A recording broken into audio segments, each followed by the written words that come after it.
Bună, dragilor, și bine ați venit la o nouă citire. Dacă titlul te-a atras, înseamnă că ai aici cu siguranță un mesaj pentru tine. Îți mulțumesc pentru că mă urmărești, îți mulțumesc pentru că mi-ești alături. Dacă vrei și tu o astfel de citire, te invit oricând cu drag doar pe aplicația de tarot și astrologie, Cristina Surpa, disponibilă atât pe iPhone cât și pe Android. Hai să vedem așadar mesaje, ce trebuie să știi.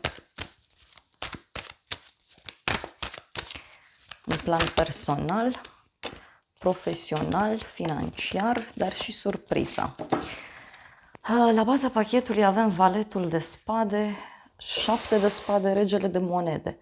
O conexiune aici cu o zodie de pământ, Taur, Fecioară, Capricorn. Putem să discutăm și despre o persoană aici care e mai șireată din fire, e un personaj mai ascuțit la vorbă, la limbă. Poate să fie și cineva care e pus în fața unei situații de maturitate. Mai discutăm aici și despre o conexiune cu o zodie de pământ, Taur, Fecioară, Capricorn. Aici să știți că aveți de-a face cu un personaj foarte sigur pe el. E un personaj stabil, e un personaj care ține mult la bani. Poate să fie și o persoană ușor mai zgârcită, dar în general unii poate aveți legătură chiar cu un personaj mai încăpățânat. Magicianul, în plan personal. Deci e o perioadă în care te ocupi cu mai multe lucruri în același timp, ți este solicitată energia în mai multe direcții și tot magicianul ăsta poate să vorbească și despre faptul că dai startul unui proiect nou, acționezi într-un mod nou. Poate să fie și că ești într-o perioadă a vieții tale în care lucrurile se manifestă diferit. Și avem un 6 de spade, deci cineva care face drum către tine sau tu faci drum către cineva anume. Mai poate să fie și că ai pe cineva care e pregătit de o schimbare în viața sa. Dar eu așa văd că e o perioadă de acțiune. Hai să vedem magicianul ce spune.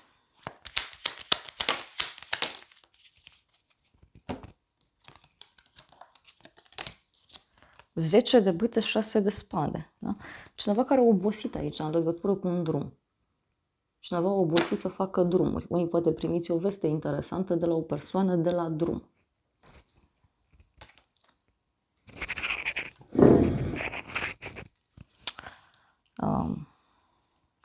E cineva, uite, care e obosit. Cineva care a obosit în legătură cu sfera financiară pentru unii dintre voi. Hai să vedem. 6 de spade. Lumea. O călătorie îndepărtată. O veste de la cineva de la drum lung. 4 de cupe, 6 de bâte. E o veste bună care apare, doar că e posibil ca vestea asta să nu placă, să nu convină. Poate e ceva ce e destul de solicitant pentru unii dintre voi. Văd un fel de realizare.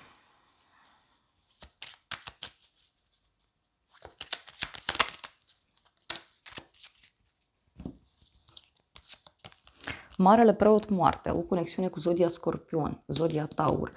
Poate să fie sfârșitul unei perioade în care lucrurile, știu, nu au funcționat. Dar ce mai văd aici e vorba și de o protecție foarte mare din punct de vedere divin. Poate să fie și o transformare puternică pe care eu o văd aici privind o relație.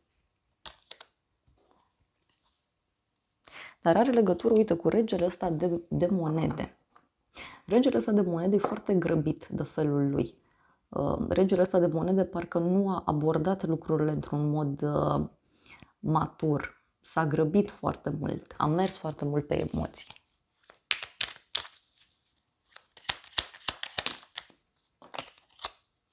Îndrăgostiți, uite, o legătură cu zodia Gemeni. Deci, poate e cineva care are de luat o hotărâre aici importantă între minte și inimă, dar văd și energia unui împărat, adică e o persoană foarte dură. Este o persoană care are de făcut o alegere importantă. Apoi avem nebunul, în plan profesional sau financiar. Da? E o decizie curajoasă pe care o iei, poate ești într-o perioadă în care nu știi în ce direcție te îndrepți, aici văd noi începuturi, noi direcții, noi etape. Puterea. o legătură cu zodia Leu. Aici poate să fie și o provocare care apare, este o provocare pe care, bineînțeles, o poți depăși, poate să însemne și un volum mai mare de muncă, poate să însemne și o provocare financiară, dar aici ce văd eu e acel moment în care tu ieși din cutie, ieși din tipare, ieși dintr-o situație care, știu eu, te scoate din minți, pur și simplu, cu nebunul, dar e ceva care simți tu că te înnebunește de cap, ceva ce simți că nu poți să mai duci. Regina de cupe, regina de monede. Ei, aici, uite, e vorba de două regine, da? Poate să fie ceva legat de o prietenă, poate să fie ceva legat de o colegă de la muncă. Mai văd legătură cu zodii de apă, rac, scorpion sau pești, dar și zodii de pământ, taur, fecioară, capricorn. Poate regina asta de monede are legătură cu acest rege, da? Care mi-a ieșit aici, în plan profesional.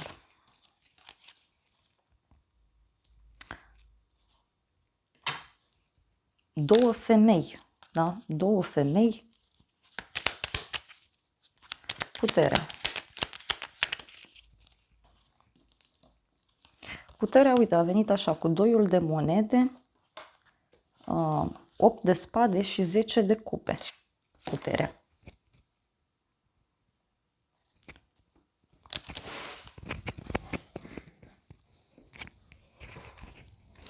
Ce mai văd aici în schimb? Deci 2 de monede, 8 de spade, 10 de cupe. Poate să fie și faptul că ai de făcut niște cumpărături pentru casă sau faptul că te simți blocat în a face o alegere. Ce mai văd aici e o oarecare provocare care poate să apară în legătură cu un grup de oameni foarte drag sufletului tău. Pot fi rude de sânge, pot fi persoane foarte apropiate de tine din punct de vedere energetic. Mai vreau o carte.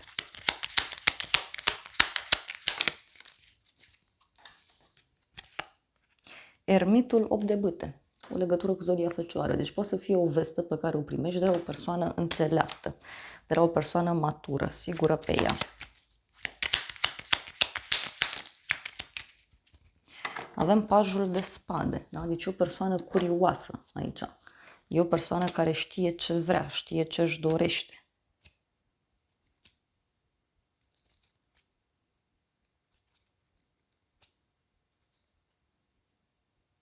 Steaua.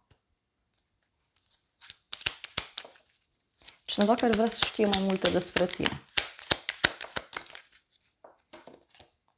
Asul de monede.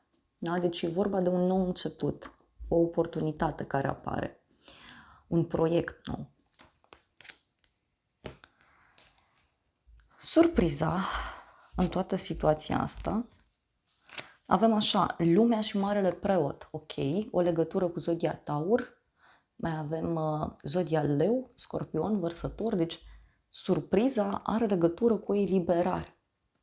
O eliberare din punct de vedere karmic. Surpriza are legătură cu un adevăr. Surpriza are legătură aici cu o protecție divină foarte mare pe care o ai.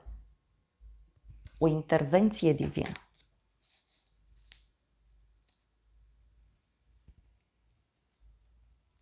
Hai să vedem ce spune lumea.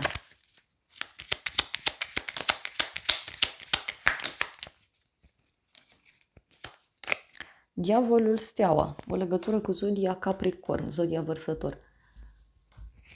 Surpriza aici, uite, poate avea legătură cu un adevăr pe care îl afli, cu vindecarea unei părți mai întunecate din tine.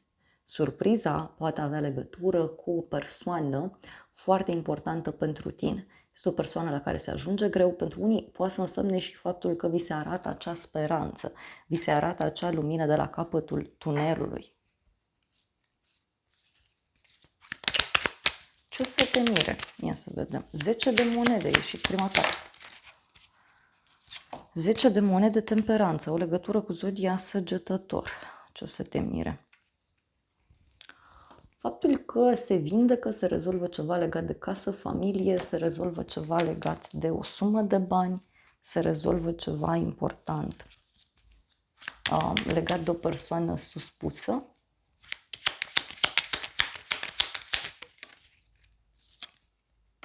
Nouă de spade. cineva stresat. Da? În legătură cu un stres pe care îl ai, ceva se finalizează. Poate să fie eu, surpriza, să știți, că are legătură cu partea personală, cu viața privată. Da? Niște minciuni, uite, pe care magicianul ăsta le-a spus. Da? Personajul ăsta e cam încăpățânat așa din fire, nu e un personaj pe care te poți baza.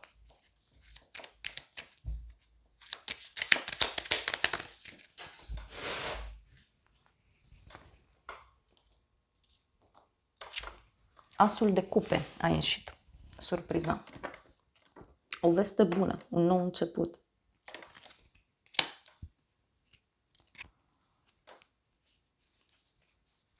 O veste de pace. E porumbelul păcii, uite. Și 4 de spade. Deci vestea asta eu cred că ție ți-aduce foarte multă liniște, împăcare cu sine. Stabilitate. Încredere. Hai să vedem ce spune și tarotul meu cu surpriza. Ei, surpriza e că cineva dorește să te revadă. Cineva de la drum lung. Da? E cineva care e în depărtare. Cineva care e la distanță de tine.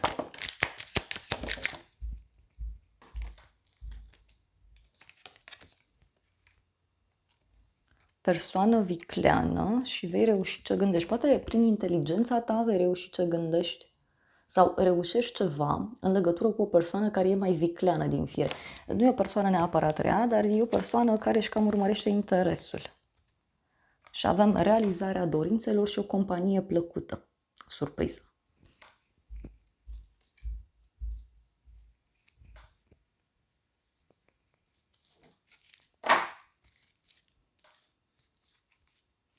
Dar poate să fie și o veste mai puțin plăcută în același timp. Uite.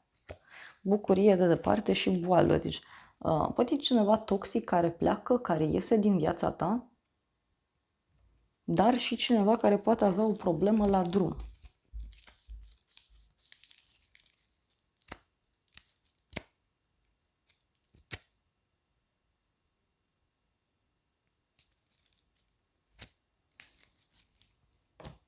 Totuși, eu cred că toată situația aceasta pur și simplu ție ți aduce multă eliberare, abundență, stăpânire de sine. Hai să vedem ce spune acest oracol.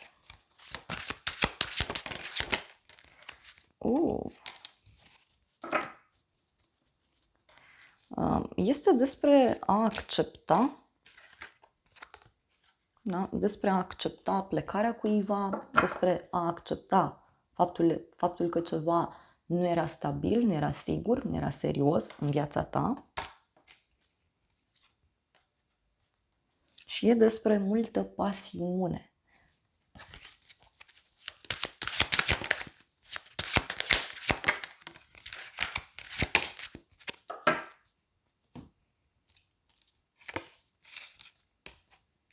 Uite, un gest frumos pe care cineva îl face, niște întrebări pe care ți le pui.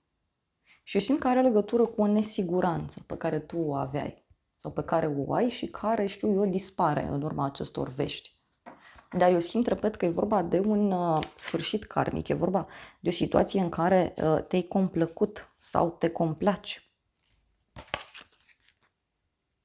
Niște bârfe pe care le auzi, uite. Și mai văd și pe cineva care își poate cere iertare.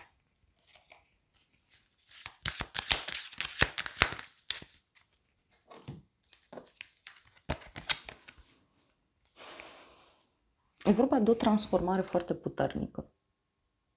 Cineva care își ia zborul, cineva care pleacă. Și avem o vindecare a energiei și o creștere, a niște schimbări. Eu simt aici că e ca și cum vi se ia o piatră de pe suflet. E ca și cum vi se elimină ceva greu din viața voastră. Ceva care atârna destul de puternic. Uite, și e un adevăr.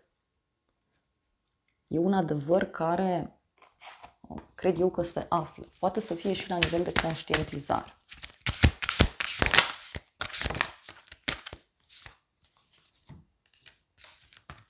Cineva care pleacă departe, fericire, și cineva care lasă lucrurile să se întâmple de la sine.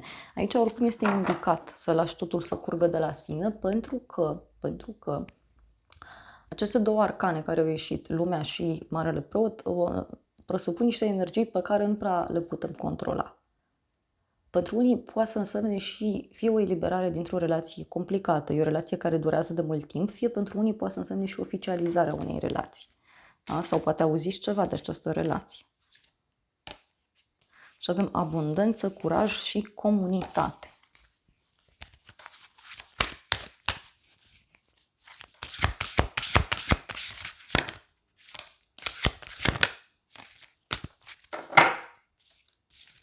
Cineva care își asumă niște riscuri.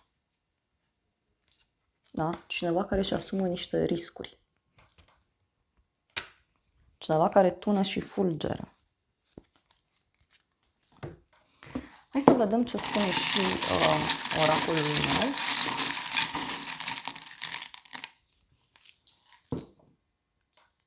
meu. Avem luna decembrie, numărul 12, zodia Săgetător, zodia Capricorn, cu mesajul bani mulți. Ziua de vineri, o întâlnire. Ok. Împăcare, grijă, cifra 6. Da, e ca și cum se dă la pace. Avem elementul foc, cu mesajul casă străină. O conversație, culoarea albastru. Iar ultimul mesaj e un nou început, experimentează. E ca și cum primești niște bani, primești o invitație, cineva dă la pace, cineva găsește o soluție magică.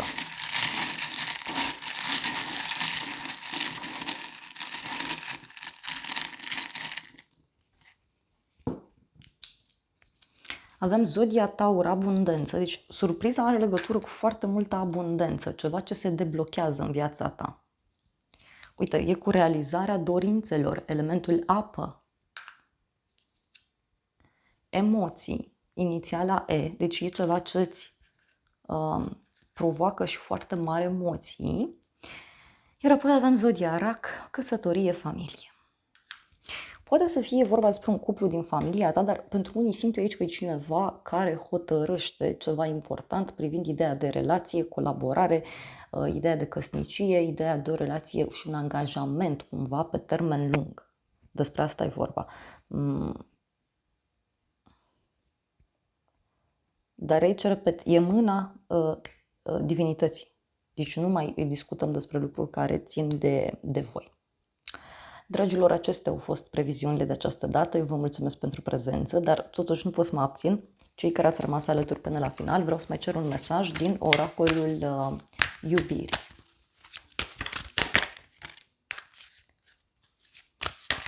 A ieșit primul mesaj și avem încredere. Ai nevoie să ai încredere într-o relație sau să crezi într-o relație ca aceasta să înflorească. Iar apoi avem provocări. Toate conexiunile de suflet adevărate presupun provocări care pot fi depășite împreună. Deci poate să fie și o provocare pe care o depășești împreună cu cineva. Și uite, oracolul repetă mesajul pe care eu l-am spus și anume să îmbrățișezi ceea ce destinul are pentru tine. Da, atât, dragilor, acestea au fost previziunile de această dată. Eu vă mulțumesc pentru prezență, vă îmbrățișez cu drag, sper din suflet să vă fie de folos informațiile și să ne revedem cu bine și data viitoare. Eu vă doresc să aveți parte de o zi sau de o seară cât mai frumoasă.